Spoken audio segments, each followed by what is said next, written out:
આજનો દિવસ આપણને સૌને આપણા લૌકિક અને અલૌકિક સર્વ પૂર્વજોની યાદ અપાવે છે.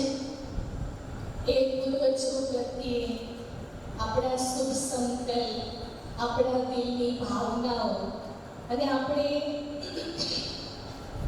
પૂર્ણ શ્રદ્ધાથી એ સર્વ પૂર્વજો, જેને આપણે પિતૃઓ પણ કહેતા હોઈએ છીએ, એને દિલથી આજે યાદ કરીશું. કારણ કે આજે એ દરેક પૂર્વજો પ્રત્યે આપણા દિલની જે ભાવના છે, જે શ્રદ્ધા છે, એને વ્યક્ત કરવાનો દિવસ છે. આપણા પૂર્વજો ભલે આજે સાકાર શરીરમાં આપણા સૌની વચ્ચે હાજર નથી, પણ એ પૂર્વજો એવા શ્રેષ્ઠ કર્મ કરીને ગયા છે, એવા અનેક ગુણ અને વિશેષતાઓ આપણને શીખવીને ગયા છે. તો એમના ગુણોને, એમની વિશેષતાઓને આજે આપણે જરૂર યાદ કરીશું. આજે આપણે દરેક પૂર્વજોને યાદ કરીશું.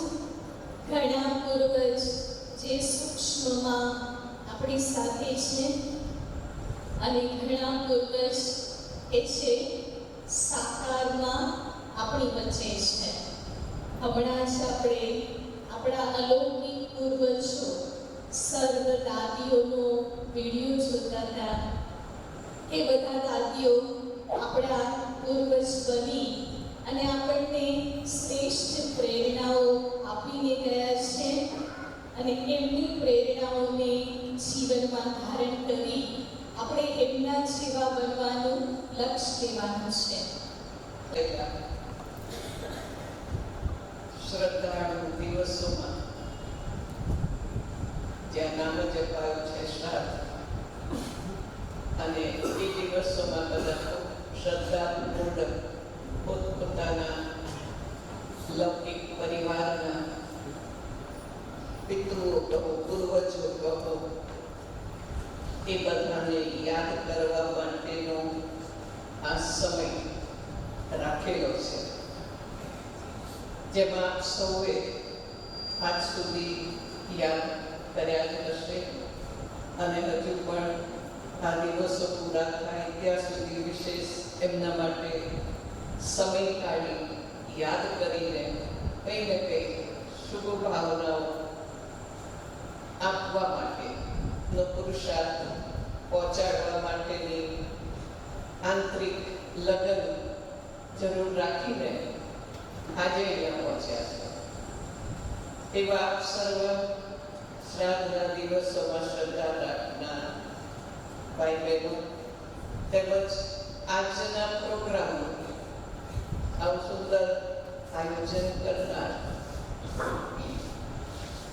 ખાસ અમરેલીના અનેક સેવા કેન્દ્રોનું સંચાલન કરનાર રાજયોગીની ગીતાબેન, કિંજલબેન તથા અન્ય સાથી બહેનો, અને ખાસ આજના દિવસે આ દિવસના નિમિત્ત અનુકૂળ અને પ્રેરણાદાયી એવું નાનકડું નાટક જેમને તૈયાર કર્યું એ બધા ભાઈઓ અને પાછળથી બે ગ્રુપમાં જોડાનારા બહેનો,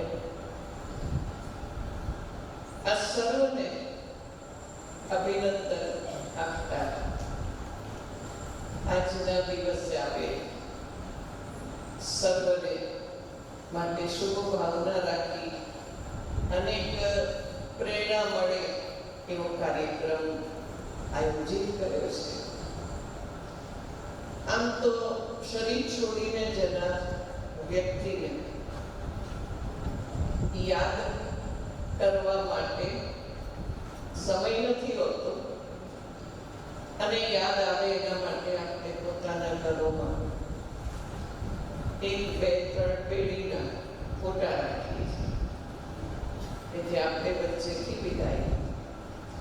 શરૂમાં જ્યારે વ્યક્તિ શરીર છોડે છે અને ફોટો લગાવે છે તો ફૂલ હાર, કંઈક પૂજન અને બે હાથ જોડી કંઈ કંઈ એમના પ્રતિના શુભ સંકલ્પો કરે છે. ધીરે ધીરે એ ફૂલોના જે સત્ય ફૂલો હોય છે, ચૈતન્ય ફૂલો હોય છે, ચૈતન્યમાંના ફ્રેશ તાજા એ ફૂલોથી પણ કંઈક ને કંઈક એમનું સન્માન કરે છે, યાદ કરે છે. થોડા દિવસો બાદ એ તાજા ફૂલોને બદલે જેમ બીજા પણ હાર મળે છે અને એમાં ચંદનના હાર પણ મળે છે, તો મોતીઓના પણ મળે છે, અલગ અલગ ચીજ વસ્તુઓના એને પહેરાવે છે. રોજના તાજા ફૂલો ને ટ્રાન્સફર કરે છે આ ફૂલો. પછી ધીરે ધીરે બીજું દીકરાઓ મોટા થાય, બીજી પેઢી આવે, એને એટલું મહત્વ ન હોય તો કદાચ હાર બહુ જૂનો થઈ જાય તો કહેશે કે આ શોભા બગાડે છે, ચાલો એને કાઢીને ફેંકી દઈએ. બીજો લગાવવાની પણ કોઈ ભાવના નથી હોતી. આપ સર્વ જોતા હશો પોતપોતાના પરિવારમાં. પૂર્વજો તો ઘણા બધા થઈ ગયા, ઘણી પેઢીઓ થઈ ગઈ, પણ બધી પેઢીને આપણે નથી યાદ કરતા, નથી જાણતા. 3, 4, 5 ઓગો તો કદાચ કોઈની એથી વધારે પેઢીની સ્મૃતિ હશે અથવા એના ફોટા હશે. ભલે ફોટા હોય કે ન હોય, પણ દુનિયામાં અને ખાસ ભારતમાં આ એક 16 દિવસ ખાસ રાખ્યા છે. જેમ આપણે બધા વિશેષ દિવસ પર ચાહે તહેવાર હોય, ચાહે આપણા કોઈ દાદીઓ ના કંઈક ને કંઈક પુણ્યતિથિ હોય, બાબાની પુણ્યતિથિ હોય, તો સમય કાઢીને એમના માટે એમના નિમિત્ત યોગ કરીશું, એમના નિમિત્તે કઈ સેવાઓ કરીશું, યાદગાર આપતા આપતા.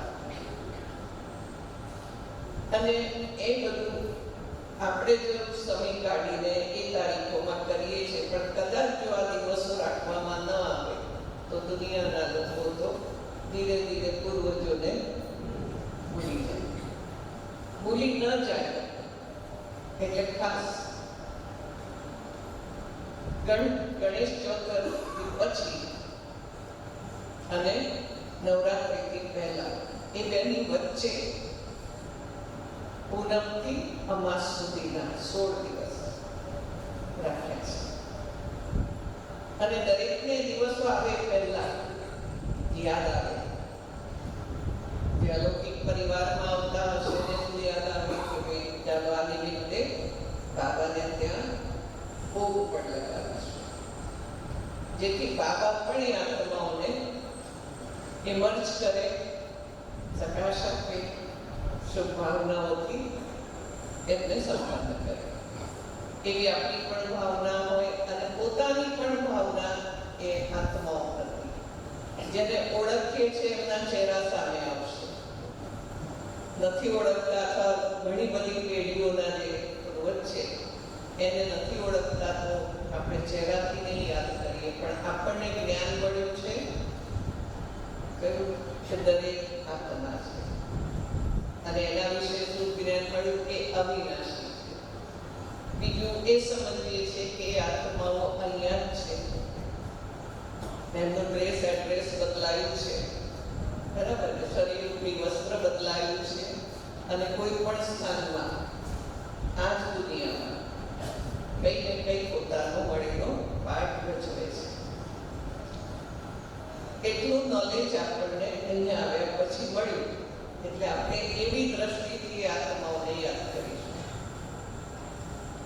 થોડાક આપણો વિચાર, આપણો દ્રષ્ટિકોણ, આપણું વિઝન એ આ રીતે બદલાય અને એ પણ આપણને ખુશી થઈ કે આપણે એ આત્માઓને એમના નામથી અથવા માત્ર પૂર્વજથી પિતૃથી યાદ કરીશું તો એ જે હશે ને ત્યાં આપણા સંકલ્પો પહોંચી જશે.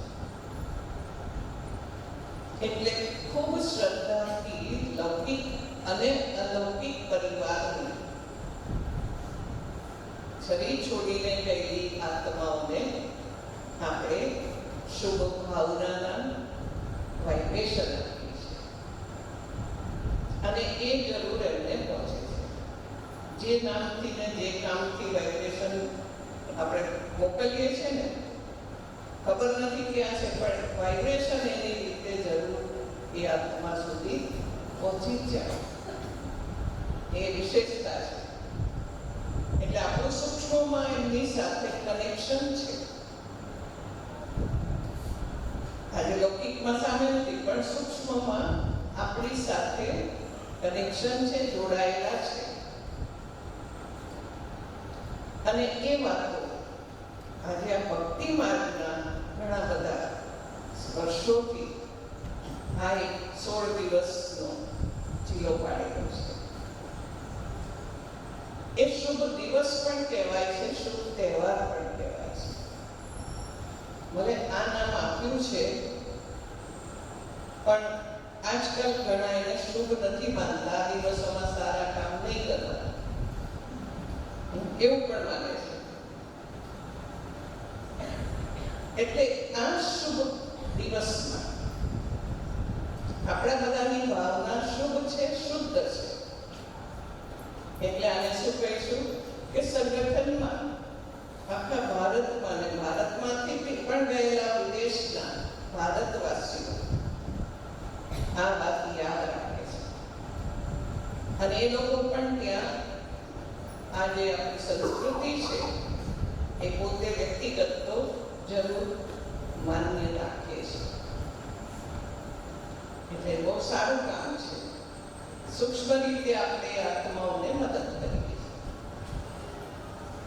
એટલે એક છે આપણે શુભ ભાવના એમને મોકલીએ છીએ. બીજું છે એમની વિશેષતાઓ, ગુણ અને શક્તિઓ. નજીકના છે જેને ઓળખીએ છીએ એ ગુણોને યાદ કરીએ છીએ, વિશેષતાઓને યાદ કરીએ છીએ અને એમની આગળ પણ એક પ્રેરણા જે આપણને મળી છે એમના દ્વારા એને યાદ કરીને સંકલ્પ રાખીએ છીએ. એમને કહીએ છીએ કે આ વિશેષતા, આ ગુણ અમે પણ અમારા જીવનમાં જરૂર ધારણ કરીશું, જરૂર પરિવર્તન કરીશું. નથી તો કંઈક બદલીને આને ધારણ કરશું, જગ્યા તો આપવી પડશે.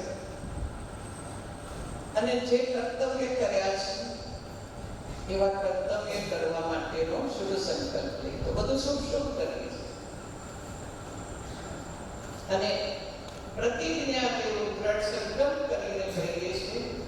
પહેલા તો જાણે અજાણે કોઈ એમની સમક્ષ, નજીકના જે છે એમની સમક્ષ આપણી કોઈ ભૂલ થઈ હોય, જેમ હમણાં થોડા સમય પહેલા જેને શરીર છોડ્યું છે, માતા પિતા છે કે કોઈ પણ સંબંધ, પછી દાદા દાદીઓ છે ઘણાને જોયા હશે, જાણ્યા હશે અથવા વાતો સાંભળી હશે, તો કદાચ નાનપણમાં કહો, મોટા થયા બાદ પણ કહો, એમના સમક્ષ કંઈક બોલાઈ ગયું હોય કે ટૂંકું સૂકું થઈ ગયું હોય તો પણ યાદ કરીને દર વર્ષે યાદ કરીએ. કારણ કે વર્ષે વર્ષે આવે છે, દર વર્ષે યાદ કરીએ કે આ મારાથી ભૂલ થઈ ગઈ, જાણે અજાણે પણ કોઈ થઈ હોય તો એની ક્ષમા માંગીએ. અને ક્ષમા માંગીને થોડો પશ્ચાતાપ કરીને પરિવર્તન કરવા માટેનો પણ સંકલ્પ. તો એ કોના માટે ઉન્નતિ? આપણા માટે ઉન્નતિ છે. અને એ આત્માને પણ આ વાત પહોંચે તો એને પણ આપણા પ્રતિ આશીર્વાદ મળે. તમારો દીકરો માનો કે કંઈક ભૂલ કરીને આવ્યો અથવા હજુ આવ્યો નથી, 6 વાગ્યા પણ આવ્યો નથી, ઘરમાં બધા આગા પાછા થાય અને એમ કહેશે કે આટલી ખબર નથી પડતી, આટલું મોડું થયું તો ફોન તો કરવો જોઈએ, આજકાલ તો ફોનની વ્યવસ્થા છે વગેરે ઘણું બધું ચાલશે. અને એટલો અંદરમાં જોશ ભરી ગયું હશે કે હવે એને આવા રિંગ બેલ વાગે છે, ડોર બેલ, અને પિતાજી કારણ ખોલવા જાય છે અને ખોલે છે એવું બે હાથ જોડીને ઊભો રહે છે. પિતાજી મને માફ કરજો, આ કારણ હતું, તે કારણે બતાવે છે જેથી મને મોડું થયું અને હું ફોન પણ નહીં કરી શક્યો, પણ નહીં આવો છું. જ્યાં બે હાથ જોડશે ને ત્યાંનો બધો ગુસ્સો શાંત થઈ જશે. અને જો એવું ન કર્યું હોય તો એ વરસી જશે, પિતાજી વરસી જશે, કદાચ લાફો પણ મારી દે. એટલે ક્ષમામાં જુઓ કેટલી બધી તાકાત છે, ઝૂકવામાં. તો એવી જ રીતે આપણે પણ એ આત્માઓ પાસે ક્ષમા માંગી ફરીથી એ કામ નહીં થાય એના માટેનો સંકલ્પ કરીએ છીએ. અને એ સંકલ્પ ભૂલાઈ ન જાય એટલે દર વર્ષે કાઢો કરવાનો. ન કર્યો હોય તો આ વર્ષે કરશું અને એ ઉપર ધ્યાન રાખીને ફરીથી આવતા વર્ષે એમને રિપોર્ટ આપીશું. જેમ સન્મુખ આપણે વાત કરીએ ને એની આત્મા સાથે પણ આપણે વાતચીત કરીને આપણા વિચારોને પહોંચાડી શકીએ. આ વિધિ અપનાવવામાં આવે છે જે આપણે સૌ જાણીએ છીએ કે આ 16 દિવસમાં જેની જ્યારે તિથિ છે એ તિથિએ વિશેષ યાદ કરીને શું કરું છું? ભોજન બનાવીને એમને ભાવતું ભોજન, અને ખાસ પૂરી છે કે દૂધપાક છે, ખીર છે એ બનાવવામાં આવે. અને કોને ખવડાવીએ છીએ? પહેલા તો હવે તો ફ્લેટમાં રહો છો, પહેલા છાપરાવાળા ઘર હતા, અગાસીવાળા પોતપોતાની, તો ઉપર જઈને કાગવાસ કરીને નાખી અંદરમાં શું આવે? એક કાગડો આવે અને ખાય. એ ખાય એટલે આપણને શું ભાવના પેદા થાય કે અમારા પૂર્વજ રહ્યા. અને એ કાગડો કેમ છે? જ્યારે રાવણ સીતાને ઉપાડી જતો હતો ને ત્યારે કાગડો એની છત્રછાયામાં એની રક્ષામાં હતો એવું બતાવે છે.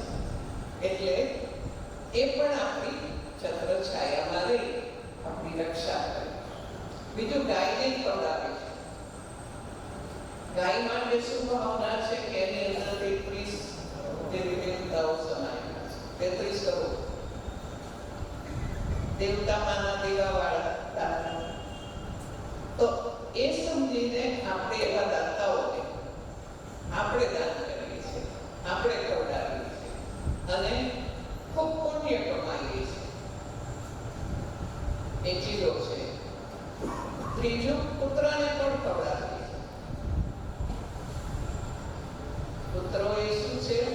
વફાદાર પ્રાણી.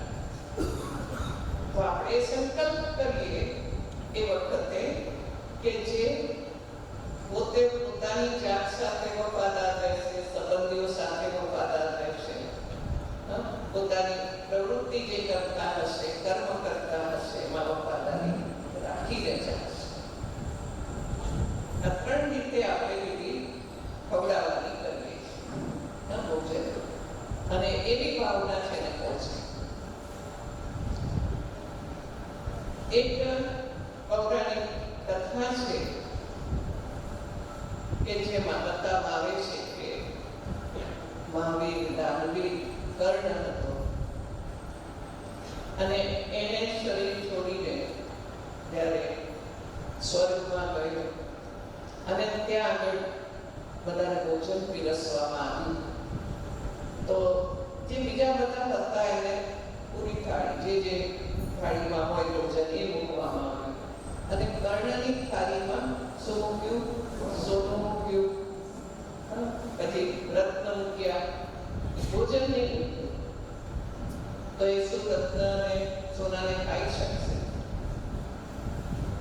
એટલે એને પ્રશ્ન થયો કે મારી થાળીમાં કેમ 56 પ્રકારના ભોજન નહીં પીરસાયા ને પેલા બધાની થાળીમાં પીરસાયા.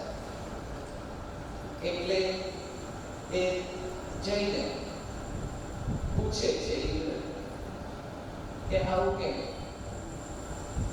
તો શું જવાબ આપે છે કે તે તારા જીવન દરમિયાન, જીવન પર્યંત દાન કર્યું છે, પણ આ સોના અને હીરા રત્નોનું કર્યું છે. એટલે તને એના ફળ સ્વરૂપે શું આપ્યું છે? થાળીમાં પણ એ જ આપ્યું છે. તો તે કોઈ પિતૃને કઈ જમાડ્યા નથી, યાદ નથી કર્યા, સેવા નથી કરી, એમના નામથી કશું કર્યું નથી. તો એ કે મને તો ખબર નથી, હું જાણતો નતો આ શું છે અથવા આ બધું કરવાનું હોય. તો કે છે તમારા માતા પિતા તો હતા ને, એમને પૂછવું હતું, એમનાથી આ બધી જાણકારી લીધી હતી,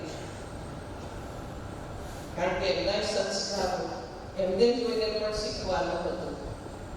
અને ઘણી વાર આપણને ખબર નથી હોતી તો કહીએ છીએ આ માતા પિતા હશે તો કહીશું દાદા દાદી કેવા હતા, એ શું કરતા હતા, અને એમના ગુણો કેવા હતા, વિશેષતાઓ કેવી, શું નોકરી ધંધો કરતા, એ ખબર ના હોય તો પૂછીને માહિતી લઈને પણ આપણે કંઈક કરી શકીએ. એવી એમને કહ્યું કે આ રીતે પૂછવું હતું.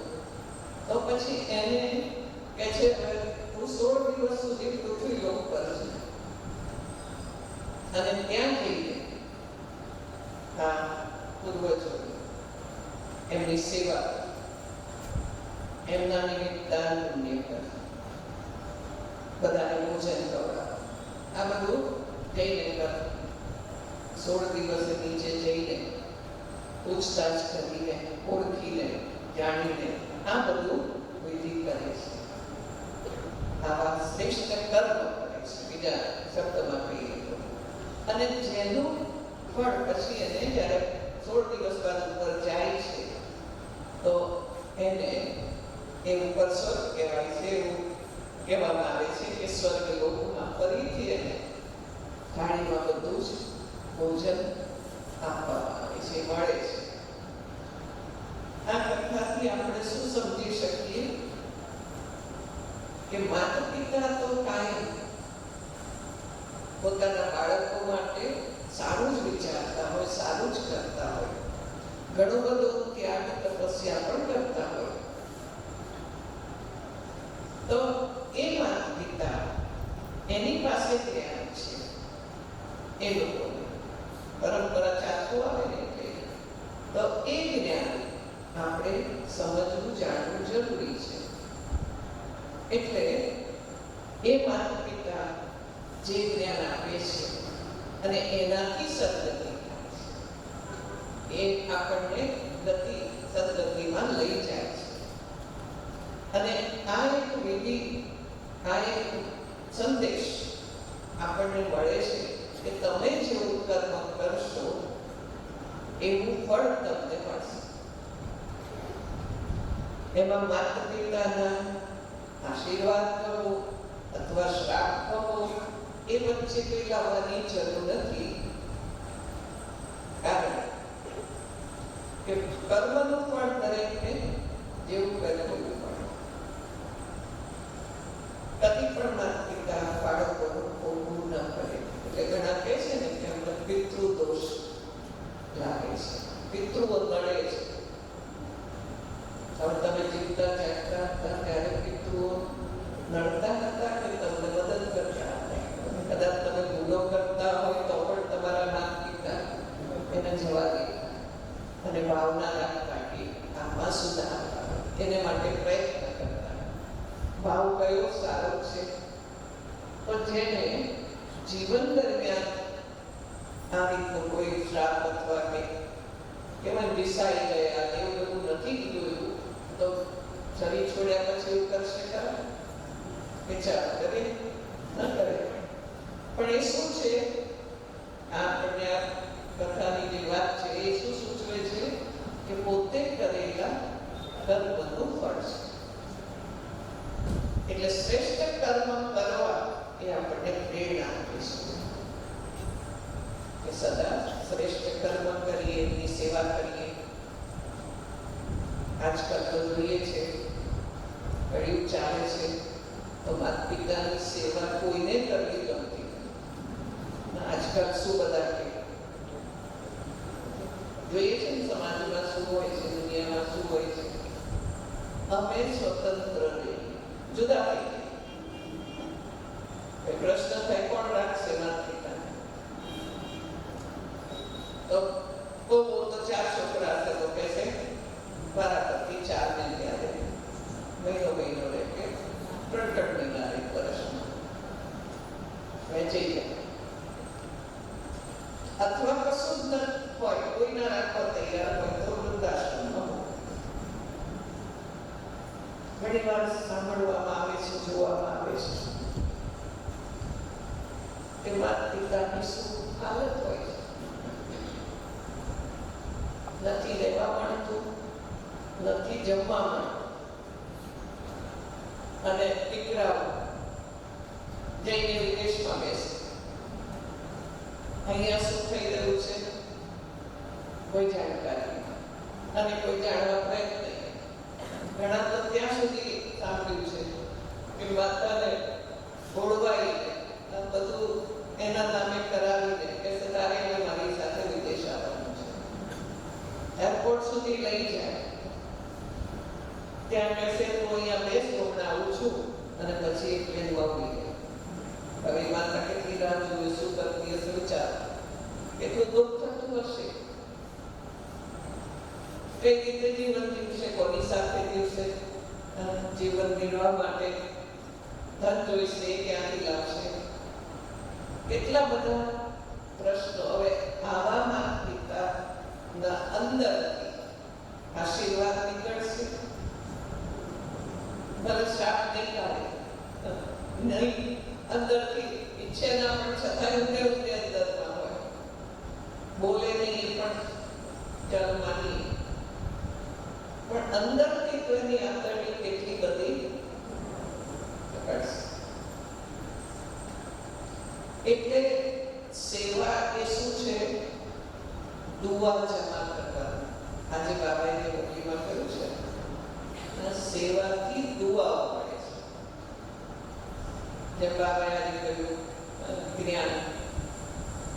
જ્ઞાનથી આપણને સમજ મળે, યોગ તો કે શક્તિ મળે, ધારણા તો કે ગુણોની ધારણા થાય, અને સેવા તો કહ્યું દુઆઓ મળે. સેવામાં સુખ આપવું, સુખદાયી બનવું. એટલે એનાથી તમે ઈચ્છો કે ન ઈચ્છો, એના દ્વારા એ ભાવનાઓ અને વાઇબ્રેશન સેવા કરનારને જરૂર પહોંચે છે. અને એ આપણને સમય પર વિપરીત પરિસ્થિતિ છે એમાં એ મદદ એની મદદ મળે છે. એક પ્રેક્ટિકલ દાખલો આપણા દિવ્ય પરિવારનો, જયપુરના એક ભાઈ હતા, ડોક્ટર, ઘણી બીમાર પડ્યા એટલે એમને હોસ્પિટલમાં રાખ્યા બાદ એમની તબિયત ઠીક નહોતી થતી, બીમારી ઓછી નહોતી થતી. એ થોડું બાબા પાસે સેન્ટરોમાં કોઈ વાત જતા પણ નહોતા, પરિવારમાંથી બીજા એના યુગલ જતા. એટલે એવી ભાવના થઈ કે આ નિમિત્તે ડોક્ટર સાજા થઈ જાય, પેશન્ટ સાજા થઈ જાય, એના માટે બાબાને ભોગ લગાવ્યો. પહેલા તો ભોગ લઈને જનાર સંદેશી બહેનો ઘણા બધા સેન્ટરોમાં હોતા. હવે એ ઓછું થઈ ગયું, થોડું બંધ કર્યું. તો એમના નિમિત્તે ભોગ લગાડ્યો અને તે સંદેશ લઈને આવ્યા કે આટલા બધા દિવસ છે તું સાજા નથી થતા, શું કરીએ? એટલે બાબાએ એમ કીધું કે એ પૂર્વજન્મમાં રાજકુમાર હતા, અને એક વખત એ બગીચામાં બેઠા હતા. ત્યાં કોઈ બ્રાહ્મણ કે ક્ષત્રિય કોઈ આવીને એમની સાથે ચર્ચા કરી અને એમાં બહેસમાં આવી ગયા. તો એમને એમની પાસે તલવાર હતી ને, રાજકુમાર તલવાર હતી ને, એનાથી એનું માથું કાપી કાઢ્યું. આ કર્મ કર્યું એવું સંદેશમાં આવ્યો.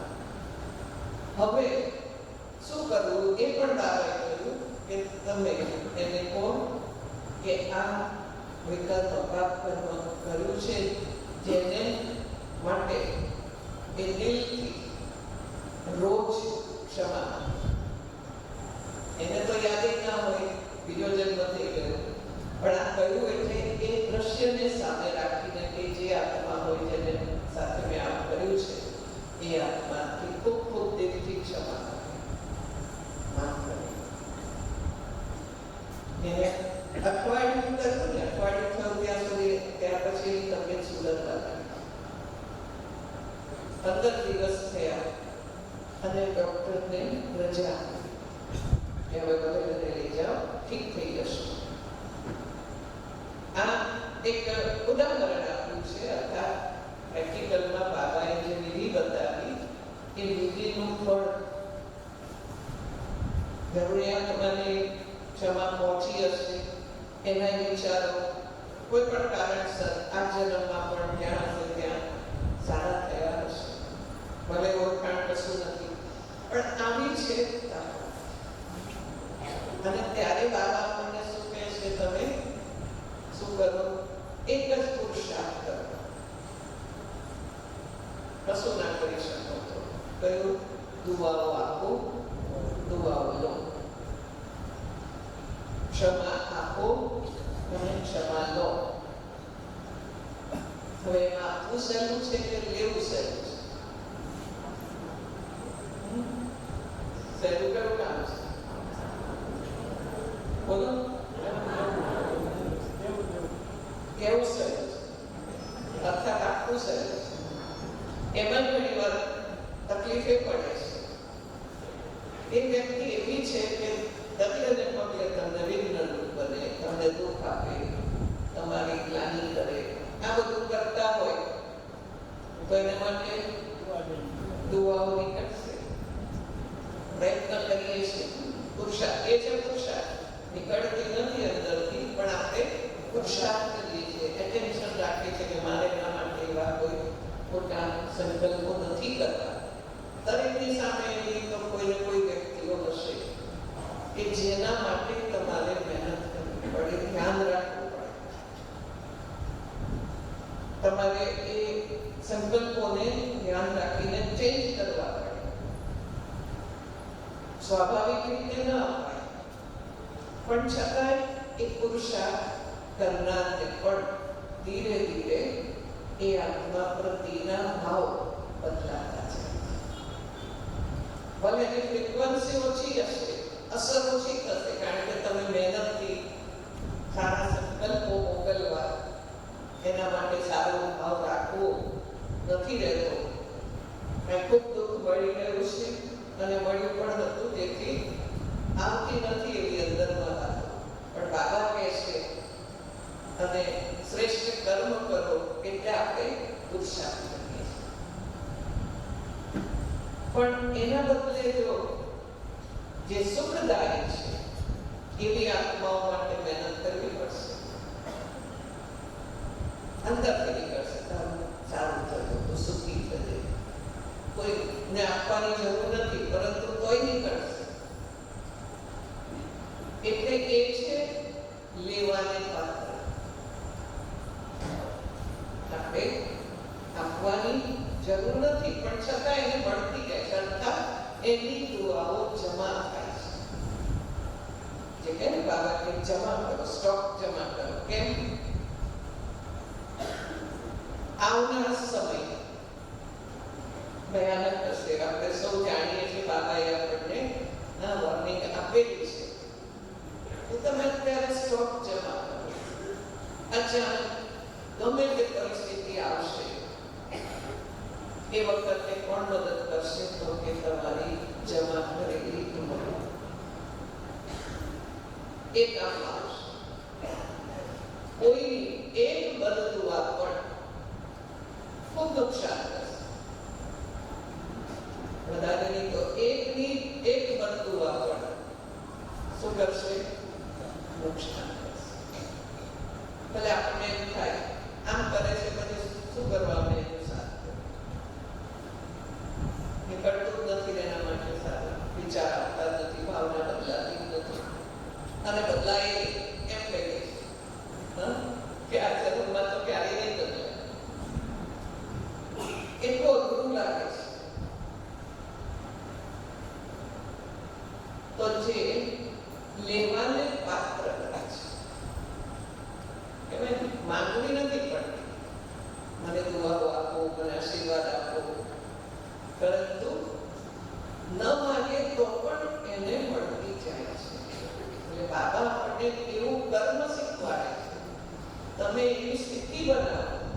સદા તમારાથી સકારાત્મક, પોઝિટિવ, પાવરફુલ, પ્યોર તરંગો ફેલાતા, જેથી તમારા ઘેરાવમાં જે આવે એને પણ શાંતિ મળે, ખુશી મળે, સુખ મળે. ઘણી વાર કહેતા હોય છે ને, ફલાણા ઘરમાં ગયા ખૂબ શાંતિ.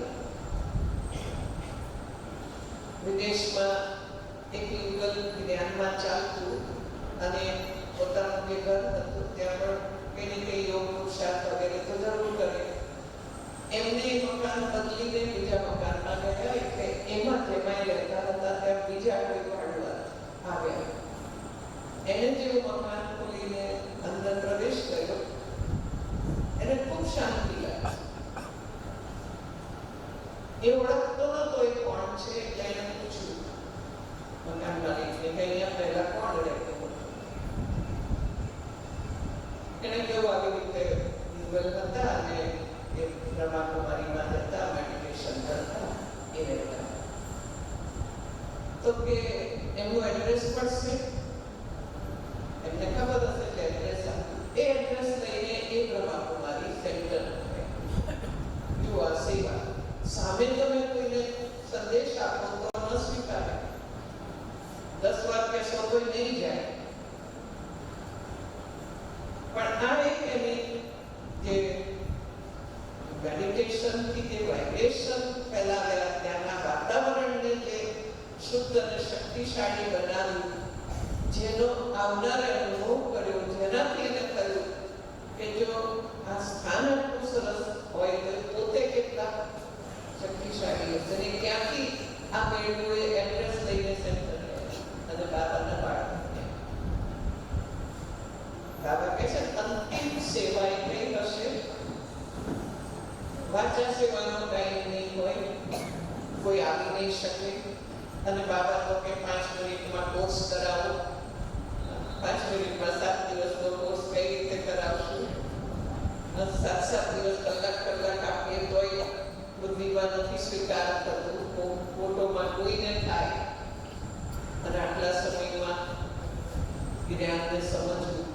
પણ એ હશે 5 મિનિટમાં કે 7 મિનિટમાં તમે એવી વાતો તો સંભળાવો, પણ તમારી સ્થિતિ, તમારા ગોલ કે જે બાબાની યાદવાળા હશે, ખૂબ ભાવનાવાળા હશે, અને એ અસર થશે. જ્ઞાન ભૂલી જશે પણ તમને યાદ રાખશે કે ફલાણા બેન કે ફલાણા ભાઈએ મને ખૂબ પ્રેમથી, ખૂબ ભાવનાથી, ખૂબ સરસ વાતો સંભળાવે. કઈ વાત હોય તો કદાચ ભૂલાઈ જાય, પણ એક આકર્ષણ રહે અને પછી આગળ વધવાની પણ ભાવના રહે. એટલે અત્યારનો સમય છે આપણી શ્રેષ્ઠ સ્થિતિ બનાવવાની. ગમે તે પરિસ્થિતિ આવે, ગમે તે દ્રશ્ય સામે આવે, આપણે જુદા જુદા દ્રશ્યોને મર્જ કરીએ અને એની સામે મારી સ્થિતિ ટકી રહેશે, કોઈ હલચલ નહીં થાય. કે પછી જો નાની નાની વાતોમાં 1-2 શબ્દ કોઈ કહે અને તરત અપસેટ થઈ જઈએ, ડિસ્ટર્બ થઈ જઈએ, મને આવું કીધું, એ મોટો પણ સમજે છે પોતાને, મને ખબર પડે છે, મને આવડે છે, મને એની સાથે લડતા આવડે છે, હું એને સંભળાવી તરત સામસામે. અર્થાત જો નાની નાની વાતોમાં આપણે અપસેટ થતા હોય તો હવે તો મોટી વાતો આવશે. તમે નાના પેપર પાસ કરો કે ન કરો, પણ પેપરો તો આગળ વધતા જશે. જે પાસ કરે છે એના માટે આગળ વધવાનું તો બહારને જ્ઞાન આપવું પડશે ને, પુરુષાર્થ આપવો પડશે. ન કરનારા પાછળ રહી જશે, કરનારા એ કરે છે આગળ વધતા જશે. બધાને એક સાથે ભણાવે છે. બાબા કેટલું ધ્યાન રાખે છે કે જેને પેપર પાસ કરી લીધું એને શું એ કહેશે આમાં તો પાસ છો, મને આગળ કંઈ ભણાવે.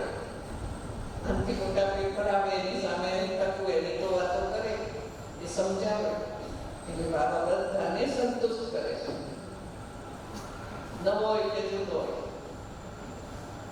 એ સંતુષ્ટ થાય છે. બાબા કહે છે કોર્સ વગરનાને નહીં બેસાડો. સાચી વાત છે, ન બેસાડો. કોઈ આત્માઇક હોય એક બે દિવસ કોર્સ નથી કર્યો પણ મુરલી ક્લાસમાં આવીને બેઠા હોય. હવે કદાચ બહેનો એમ કહેશે કે અમે દર અઠવાડિયે કોર્સ કરાવીએ તો આજે નહીં, અઠવાડિયું પૂરું થાય એટલે સોમવાર કે આવજો. પણ એને એટલી બધી લગ્ની હોય, કશું જાણતું નથી, પણ લગ્ની હોય ને ક્લાસમાં આવીને બેસે મુરલી ક્લાસમાં.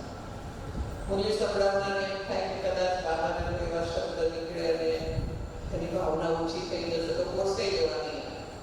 એને કહે કે પછી આવો તો એ આવે છે અને પાછું એ જોઈએ આવું કેવા હોય કે કોર્સ નથી કર્યો પણ તોય મુરલી ઇન્ટરેસ્ટથી સાંભળે. એ હવે જે આત્માનો પાઠ પછી તો એટલે આવી આત્માઓ પણ બાબાના ઘરમાં એટલી ઈચ્છુક આત્માઓ એ પણ આવે. એટલે હવેનો જે સમય છે મુખ્ય વાત આપણે આપણી સ્થિતિ પર ફોકસ કરવાની. મારી સ્થિતિ કેવી છે? અહીંયા બેઠા છે તો કાંઈ નથી એટલે સારા છે. પેપર હોલમાં જાઓ, પોતાના ઘરે જાઓ, કર્મક્ષેત્ર પર જાઓ, કેવી આત્માઓ સાથે કામ કરવાનું હોય, કરાવવાનું હોય એ બરાબર ન કરે, ટાઈમ પર ન કરે, વારે કહ્યું તો પણ ન કરે. આપણે શું કહીશું, કેટલી વાર કહેવાનું, પછી તો ગુસ્સો આવે જ ને. એટલે એ એમના એમ રહેશે ને આપણો ગુસ્સો વધતો રહેશે. અંત સુધી એમ રહેશે તો શું આપણે અંત સુધી ગુસ્સો કરતા રહીશું?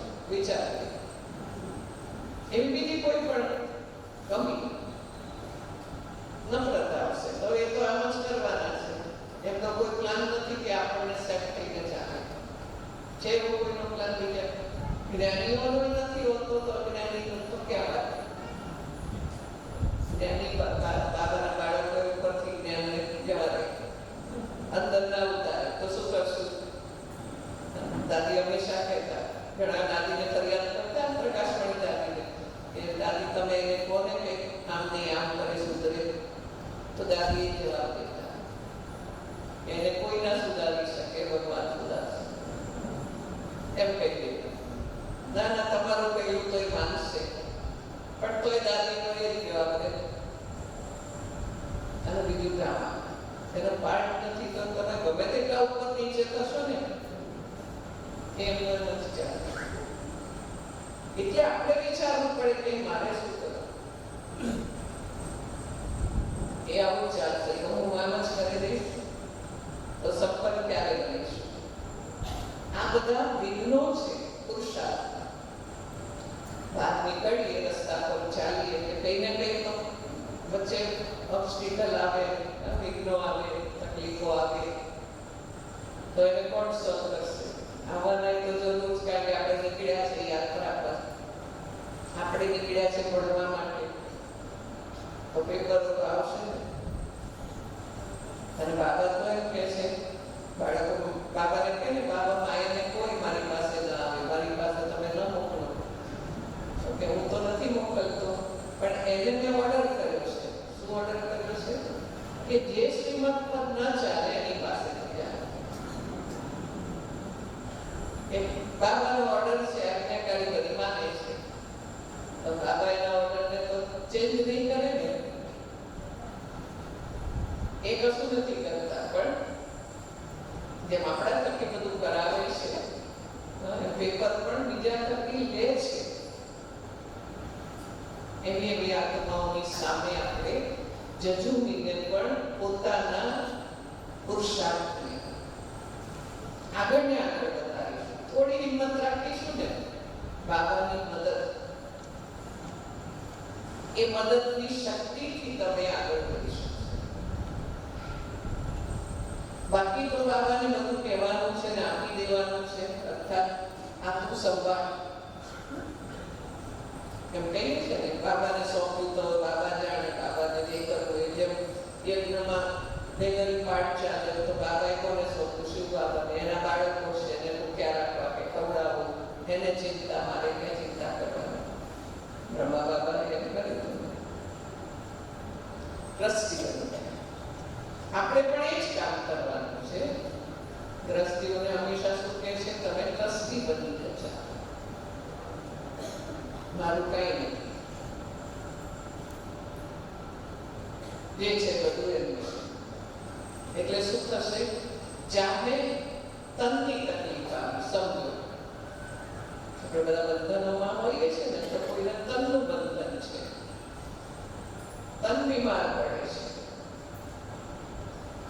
પછી સહન નથી થતું, તો બાબાને કહીશું, બાબા તું હવે મને લઈ લે, એમ કહીશું. પણ એ જે તન બીમાર છે, તો એને આપણે બાબાને કહીએ, બાબા તારું તન છે, મારે આ તનથી જો સેવા કરવાની હોય તો તું જરૂર એને ઠીક કરી દે. આ તનથી મારે એક સેવા કરવાની. પણ બીમારીમાં આપણે હલચલમાં આવીએ. આપણા દાદીઓને જોયા છે, મમ્માથી માંડીને ઘણા દાદીઓ સુધી કેવી કેવી બીમારીઓ એમને પાસ કરી એટલે કહું છું કે એવું લાગે કે દાદીઓને એમનો હિસાબ ભલે ચૂકતું થયો, પણ ખાસ બધા બ્રાહ્મણોને આગળ ઉદાહરણરૂપ બનવા દાદીઓ હોસ્પિટલમાં જતા, અને જ્યારે જતા ત્યારે એમ કહેતા, અમે હોલી પ્લેસમાં જઈએ છીએ. એટલે હોસ્પિટલનું નામ આવે એટલે અંદર ગભરાટ શરૂ થઈ જાય. પણ દાદીઓ શું કહેતા? હોલી પ્લેસ પર જાય, અમે સેવા અર્થે જઈ રહ્યા છીએ, ત્યાં જઈને સેવા કરશું. અને એ તો બધાને ખબર હશે, દાદી ગુજરા જ્યારે હોસ્પિટલમાં ગયા ત્યારબાદ ડૉક્ટર અશોક મહેતા વગેરે પણ ત્યાં હતા, અને બીજા પણ એક જેણે આપણું ગ્લોબલ હોસ્પિટલ બનાવવાની વિશેષ પ્રેરણા આપી અને સહયોગી બને. તો એના ફળ સ્વરૂપ આપણું ગ્લોબલ હોસ્પિટલ બન્યું, અને 30 વર્ષ ઉપર થઈ ગયું. સેવા ડૉક્ટરને પૂછવું પડે કે પેશન્ટ કોણ છે, કારણ કે ડૉક્ટરને પૂછે, ડૉક્ટર સાહેબ તમે કેમ છો, એટલે એમને નવાઈ લાગે. અને બીજો કોઈ બીમાર ગયેલું હોય તો ડૉક્ટરને પૂછવું પડે, ભાઈ કેમ છે, એની સ્થિતિ કેવી હોય. તો એક તનનું બંધન, આપણે બંધન મુક્ત થવાનું છે. પછી મન પણ બાબાને સમજ. જ્યારે બાબાને એવા સંકલ્પો નેગેટિવ કે કમજોર નથી આવતા કે નથી ચલાવતા, આપણું લક્ષ્ય શું છે કે બાપ સમાન બનવું. તો તેમ આ બધી વાતોમાં બનીશું ને, મન પણ વિચારો પણ એવા ચલાવે. તો લક્ષ્ય કેવું પડે કે માને વ્યર્થ, કમજોર, નકારાત્મક વિચારોને ફૂલ સ્ટોપ લગાવવાનો છે, બંધ કરવાનો છે. કયા વિચારો કરવાના છે? સકારાત્મક, શુદ્ધ અને શક્તિશાળી. આપણે બદલવી પડશે, પાટાને બદલવા પડશે. આ પાટી ગાડી ચાલે છે વિચારોની, એને દિશા બદલો, પણ કલાક પછી દિશા બદલવાનું યાદ આવે તો કલાક તો ચાલ્યા ને, આત્માને કમજોર તો કરી. એટલે તીવ્ર પુરુષાર્થી માનવ જલ્દી આવે, તરત આવે કે આ મારે નથી કરવાનું, આ વિચાર નથી કરવાનો. એટલે શક્તિશાળી વિચાર એ જ્ઞાનથી બને છે. બાબાએ જ્ઞાન આપ્યું છે, જેમ સોમાન આપ્યા છે, તો એનાથી આપણામાં શક્તિ આવશે. હું કમજોર નથી, હું સમર્થ આત્મા છું, હું માસ્ટર સર્વશક્તિવાન છું. આ સમર્થ વિચારો સોમાનને સદા સાથે રાખે છે. નહીં તો આજકાલ દુનિયામાં તો માનસિક રોગો ખૂબ વધી ગયા છે. આજકાલ માનસિક રોગોના ડોક્ટરોની ખૂબ કમાણી થઈ રહી છે, અને એ લોકોને ઘણાને ખબર હોય છે તો એમ કહે છે કે જાઓ તમે બ્રહ્માકુમારી સેન્ટરના કોર્સ કરો. ખબર છે કે આ સારા વિચારોથી એમનામાં કંઈક શક્તિ આવશે. ત્રીજું છે ધન. પણ આપણને બંધનમાં રાખે. આપણે એને બાંધી રાખીએ, આપણને બાંધી રાખે, એવું હોય છે. અને કંઈક નુકસાન થયું, આજકાલ બહુ થાય છે, ચોરી થાય એવી વાત તો છે જ, પણ કોઈકને આપ્યા અને એ પાછા ના આપે, પૂરું થયું, લાખો રૂપિયા જતા રહ્યા. એ આટલી કમાણી, આટલી મહેનતથી કર્યું ભેગું અને એને સાચવવા આપવું વિશ્વાસથી, એને દગો કર્યો. હવે શું કરીશું? તો બાબા એમ કહે છે કે એ ધન પણ તમારું, મારું છે. જો મારું છે તો તમે શું કરવા ચિંતા? દુકાનદાર હોય, માનો કે કાપડનો કોઈ વેપારી છે, એ શેઠ છે અને બીજો એની સાથે મદદગાર નોકર છે. એને કહેશે કે તું કોઈ બતાવવાની વસ્તુ એ બતાવશે અને ભાવ એ કહેશે. પછી ગ્રાહક કહેશે કે આમાં થોડા ઓછા કરો, તો ક્યાં નજર ક્યાં હેડ કરશે? શેઠ બેઠા છે, એની જોડે વાત કરજો. માનો કે એ જ દુકાનને આગ લાગી, એ દુકાનને આગ લાગી, તો ચિંતા કોને થશે? નોકર તો આરામથી ઉડી જશે, એને મારું ક્યાં છે? આ શેઠને ચિંતા, એને થશે ને, એને ઊંઘ નહીં આવે. તો આપણું છે તો ચિંતા છે, મનોમન દિલથી બાબાને સોંપ્યું છે તો એ સાચવશે. એ કઈ ને કઈ રસ્તો કોઈને કોઈ માધ્યમથી મદદ કરશે. શિવાજી હતા ને, એમના ગુરુ હતા રામદેવ, રામદાસ ગુરુ કે કોઈ હતું. એ કમાન્ડર લઈને બધા પાસે ભીખ માંગતા હતા, તો એમને નહોતું ગમતું શિવાજીને. એટલે શિવાજીએ શું કર્યું? એક વખત લખીને ચીઠી નાખી એમના કમાન્ડર કે આખું રાજ્ય તમને આપું છું. ચીઠી વાંચીને ગુરુજી થોડા ધમક્યા અને એને કહ્યું કે મને તો બધું આપીશ તો તું શું કરીશ? કે હું ક્યાંક નોકરી કરીશ જીવન નિર્વાહ માટે, તમે આ સંભાળો. ગુરુજી વિચારે છે કે તું બીજે ગમે તે નોકરી કરે, મને રાજ્ય ચલાવતા તો આવડતું નથી. તને આવડે છે તો તું જઈએ નોકરી કરજે ને, તું રાજ્ય ચલાવજે ને. પણ માલિક પણ, રાજા પણ ગુરુજી કામે જ કરશે, રાજ્ય ચલાવવાનું પણ મારું નથી એનું છે. તો કેટલો ફરક પડશે? આપણે બંધન મુક્ત થઈએ, આપણે નિશ્ચિત રહી શકીએ. કરીએ છીએ એવું, બાબાને સોંપીએ છીએ દિલથી. આજકાલ બાબા ઘણી વાર ટ્રાન્સફર કરો, ટ્રાન્સફર કરો, કેમ આપણને પસ્તાવો ના થાય એટલે કહે છે. પણ આપણે કાઢી નાખ્યા કાંતિ દેખા ને, બાબા તો કે ઘણા વખતથી કહે છે, અત્યારે કહી રહ્યા છે.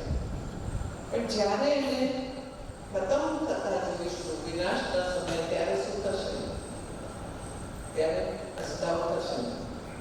એટલે જે લાઈન હતી ને પ્રાપ્તિની નાટકમાં, એક પસ્તાવો. તો પ્રાપ્તિ વાળા કેવા ખુશ હતા? સારું થયું, મેં કરી દીધું, સારું મેં પુરુષાર્થ કરી દીધો, મેં સેવા કરી દીધી, મેં જમા કરી દીધું, મેં સફળ કરી દીધું. તો કેવું, એની સ્થિતિ કેવી હશે? અને જેને સમય હશે તોય નહીં કર્યું હોય, ધન હશે તોય નહીં કર્યું હોય, તો ત્યાં તો બધું મારું ખતમ થઈ ગયું છે. જન સંબંધ એ બંધનો છે. આપણને એમ થાય લોકો શું કહે છે, સંબંધીઓ શું કહે છે, એમાં આપણે ઘણો પુરુષાર્થ, ઘણી ધારણાઓ નથી કરતા. પહેલા ખૂબ બધા ચુસ્ત રહેતા બ્રાહ્મણો, બાબાજી કહેતા એ કરતા આજકાલ થોડું અનલોસ થઈ ગયા, જે આવતા ગયા. ભલે બાબા કહે છે આવનાર શક્તિશાળી નહીં હોય, ફોટોમાં કોઈ હશે, નિશ્ચય બુદ્ધિ કોકર બનશે, તપથી કોકર બધું કરશે, પુરુષાર્થ કહો કે જે પણ કરો, તો ખૂબ શક્તિશાળી બનવા માટે બાબા કહે છે મને સંબંધોમાં મધુરતા રાખીશું. ધારો કે ઘણા પૂર્વજો એવા ગયા હશે, અંદરમાં ચિંતા છે, ખબર નહીં મારા દીકરાઓ સંબંધો સાચવશે કે નહીં સાચવે, વ્યવહાર કેવો કરશે, ખબર નહીં, વગેરે પણ હોય. તો એમને પણ આપણે કદાચ આપણા એવું કંઈક થોડુંક હોય સંબંધોમાં, તો એ પણ આપણે પૂર્વજોને પણ કહીએ કે તમે નિશ્ચિત રહેજો, તમારી પાછળ અમે બધું સારી રીતે પાર પાડીશું. સંબંધો પણ, કારણ કે એ કહેશે અમે 4 વાગે ભેગા રહેતા હતા અને અહીંયા કહેશે 4 નથી, ફરક પડી ગયો. તો જે પૂર્વજ હોય એમને તો થોડી ચિંતા રહે, કોઈ વિદેશ ગયું હોય અહીંયા મૂકી લે તો ચિંતા રહે, તો શું કહેશું, તમે મારી ચિંતા નહીં કરશો, અમે અહીંયા પ્રેમથી રહીએ છીએ, શાંતિ, તો એક નિશ્ચિત રહીને ત્યાં એનું કામ કરશું. આપણે મનોમન આવી વાતો કરવાની છે એ આત્માઓ સાથે. તો સ્થૂળમાં પણ સંબંધો એના સામે એડજસ્ટ થાય. આપણે સહજ રીતે બોલ્ડ થઈ શકે, આપણે બોલ્ડ થઈએ, એમાં નાના નથી, એમાં નુકસાન નથી. અને 2024ની સાલ છે. આ વર્ષ શરૂ થયું ને ત્યારે મેં કહ્યું હતું કે 24નો અંત આપણને શું યાદ અપાવે છે? શું યાદ અપાવે છે? કારણ કે 24 કેરેટ સોનું બનવું, બીજાને સોનું નથી બનવું, આપણે બનવું છે. આપણે ગોલ્ડન એજમાં લઈને ગોલ્ડન સ્ટેજ બનાવી છે. તો જે પણ મિક્સ થઈ ગયું છે બીજી ધાતુઓ, એને યોગ વિધિમાં ખતમ કરીને મારે 24 કેરેટ સોનું બનવું છે. કોઈને ન જોઈએ, કોઈ બને છે કે નથી બનતા, શું કરે છે નહીં. આપણે ઓછામાં ઓછું જોઈએ, ઓછામાં ઓછું બોલીએ, ઓછામાં ઓછું સાંભળીએ. બાબા એનું જ્ઞાન નહીં બોલો, નહીં સાંભળો, નહીં કરો, નહીં વિચારો. હવે ઓછામાં ઓછું જોવું એટલે શું? આટલા મોટા શરીરને ન જોઈએ, માત્ર નાનામાં નાની આંખમાં નથી. એટલે આ વર્ષમાં હવે થોડાક મહિનાઓ તો બાકી છે, તો અહીંયા બેઠેલા ભાઈ બહેનો થોડો એનો સંકલ્પ કરશે. શ્રાદ્ધ નિમિત્તે તો 3 ટીકા પણ લૌકિક ઘણા છે, પિતાઓના પિતા બધા એમ વર્ષ વેલો એ બધા ખુશ થાય કે હું આવું નહીં કર્યું, પણ મારા પુત્રના પુત્ર એ 24 કેરેટ સોનું બનવાનું લક્ષ્ય લે છે, તો કેટલા ખુશ થઈ જશે. નરસિંહ બાબાએ કેટલા ખુશ થશે, બ્રહ્મા બાબાએ કેટલા ખુશ થશે. કારણ કે કોઈ ઈચ્છે છે જલ્દી તૈયાર થાવ, તો જલ્દી નવું યુગ આવે, સુખદામ આવે, બધી આત્માઓ દુઃખમાંથી મુક્ત થઈ જાય, પણ તૈયાર નથી. તો અત્યારે આપણી તૈયારી કેટલી જોઈએ? કે મેલા કપડા છે અને એને આપણે જોઈએ છે કે ક્લીન થાય છે, પણ એની ચમક વધારવા માટે શું કરીએ? એને પ્રેસ કરો, ઇસ્ત્રી કરો.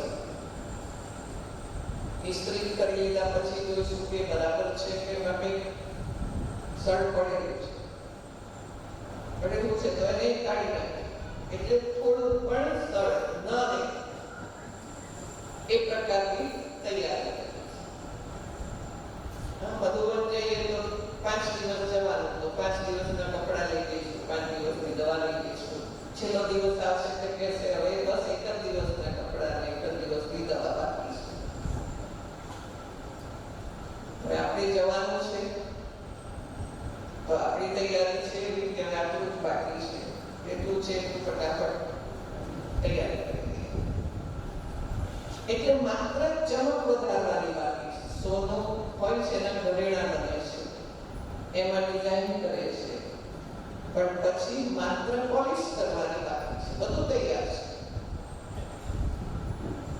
માતાઓને તો વધારે અનુભવ હશે.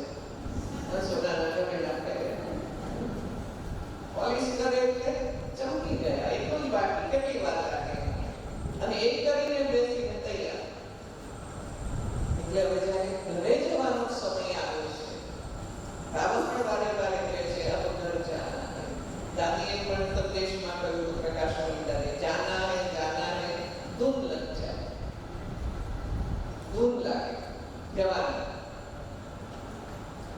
પણ તૈયારી તો કરવી પડશે જવાની. ક્યાંક જવું હોય, આ તો કેટલા ઉપર જવાનું છે, કેટલે દૂર જવાનું છે, કેટલા સમય માટે જવાનું છે, એ બધું વિચારી કેટલું બધું જન્મોનું પાછું લઈને જવાનું છે, એ તૈયારી કેટલી, એટલે કે રિટર્ન જર્ની છે, વાપસ પાછું જવાનું છે દરેક. તો બાબા શું કહે છે? તમે ટર્ન પાઓ, પરિવર્તન કરો, બદલાઈ જાઓ. બાબા જેવા બનાવવા માંગે છે એવા બનો. અને બાબાને લાગે કે હવે આ મૂર્તિ તૈયાર થઈ ગઈ છે, પૂજનીય છે, ખંડિત મૂર્તિને કોઈ પૂજા નહીં કરે. પડદાની અંદર આપણે છીએ, તૈયાર થઈ રહ્યા છે, પણ જો ન તૈયાર થયા, પડદો ખુલે સ્ટેજનો, તો કેવું વાતાવરણ થાય? બધા દોડાદોડી કરતા હોય, આ બાકી પેલું પહેરવાનું રહ્યું ને, કાન પહેર્યું ને, બાકી બધું થાય ને. એવી દોડાદોડી ન થાય, નિશ્ચિંત થઈને, નિર્સંકલ્પ થઈને આપણે જવા માટે તૈયાર છે. તો એવી તૈયારી કરશો ને થોડા સમયમાં. કેવી તૈયારી? કર્યું અને માત્ર તૈયાર. કહેશે ને બાબા 1 સેકન્ડનું પેપર હશે, જે પેપર આપશે ખાલી જવાનું જ નહીં, કોઈ નહીં, કોઈ પણ ભયા. અને પ્રકૃતિના પણ આપણે બંધનમાં છીએ. પ્રકૃતિ શું કરે છે? ગમે ત્યારે સાયક્લોન આવે, શું લઈને આવે, તોફાન આવે, પાણી આવે, આગ લાગે, બધું શું ધરતીકંપ થાય, કઈ ન થાય. સરોમાં થોડા વખત પહેલા જયારે 2001માં લગભગ ત્યારે જે ફ્લેટ બધા ફટફટ પડી ગયા ઘણી જગ્યાએ, તો બધા તે વખત થોડા વર્ષો શું કર્યું, ફ્લેટમાં નથી રહ્યું, ફ્લેટ લેવાના નથી, પણ ફ્લેટ હજુ બનતા જ જાય છે. કારણ કે જગ્યા પછી શું કરે, અરે કિંમત ખૂબ હોય, ફ્લેટ વગર જવું હોય, મકાન લેવું હોય તો કેટલી થાય, એટલે ભૂલીને મજબૂરીથી પાછા રહે છે. એમ આપણે પણ સમય પરિસ્થિતિ આવે એટલે થોડા વિચારીએ, આમ કરીશું, તેમ કરીશું. પછી જેમ થાય બંધ થઈ ગયું તો કે નિશ્ચિત બાબાને યાદ કરીશું, પુરુષાર્થી કર્યો તો આ કરી લઈએ, તે કરી લઈએ. એટલે સદા અમ્મા શું કહેતા?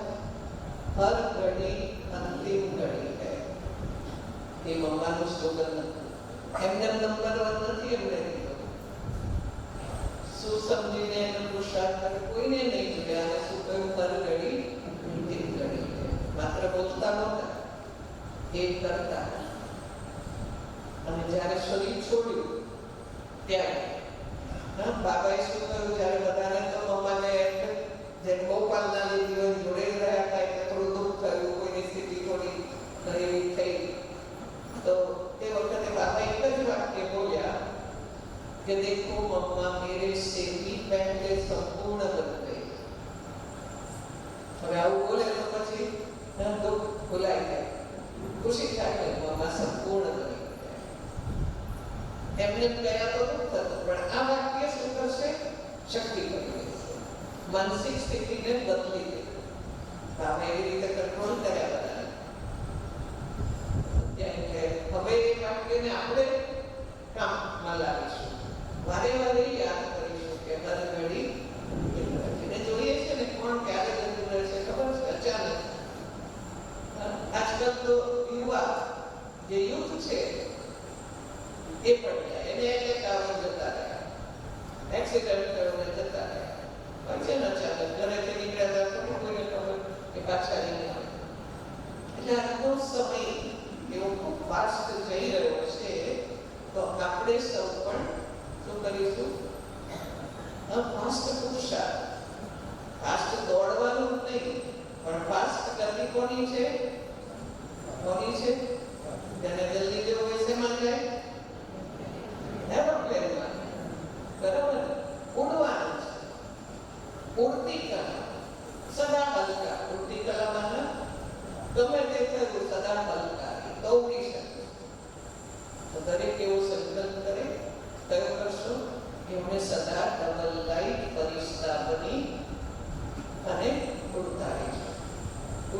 વિમાનને કોઈ વસ્તુ નડે નહીં.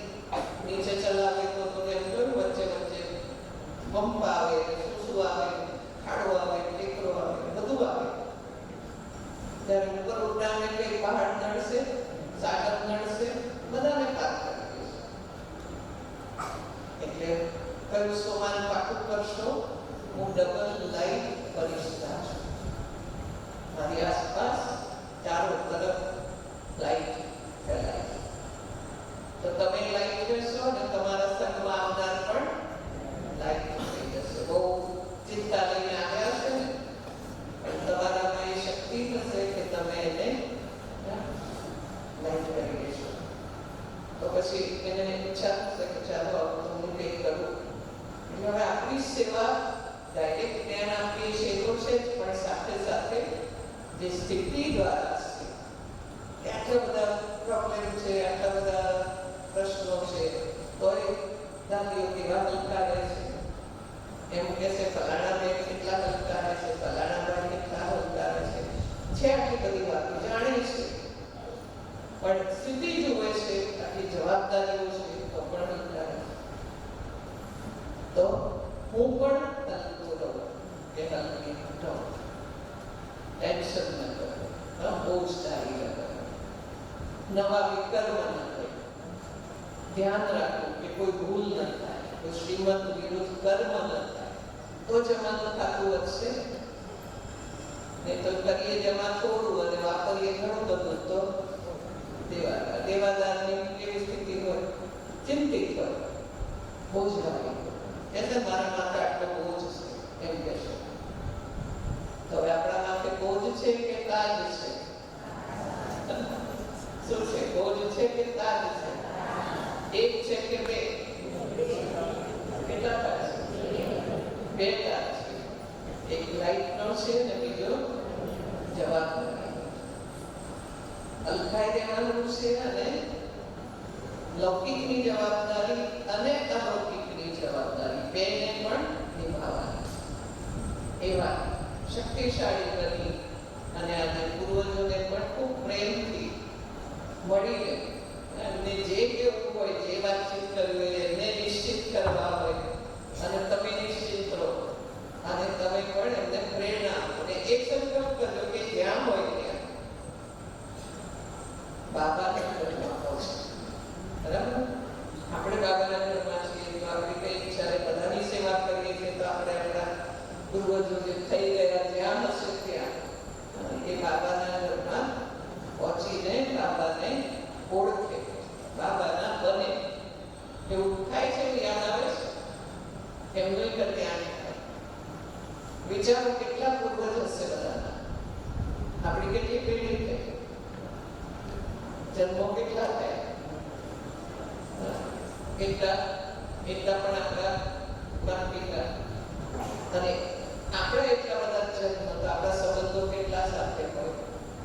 પણ મુખ્ય સંબંધીઓને પ્રતિ તો વિશેષ આપણે એ સંકલ્પ જરૂર રાખીશું કે બાબા સુધી પહોંચી બાબાના બને, જેથી સતયુગમાં આવવાનો અધિકાર પ્રાપ્ત કરે. એમાં બધું આવી ગયું, સુખ, શાંતિ, પ્રેમ, સમૃદ્ધિ બધું આવી ગયું, એટલે બધું મળી જાય અને જન્મો સુધી એમનું કલ્યાણ થઈ જાય. એવી શુભ ભાવના રાખી અને તો એ બાબાના કોપ પણ લગાવશું અને બધા પોતપોતાના બે ચાર પેઢીને આગળથી જે હોય બધાને આપણે પહોંચાડીશું. યાદ કરીને આ રીતના શુભ સંકલ્પ આપીશું. ઓમ શાંતિ.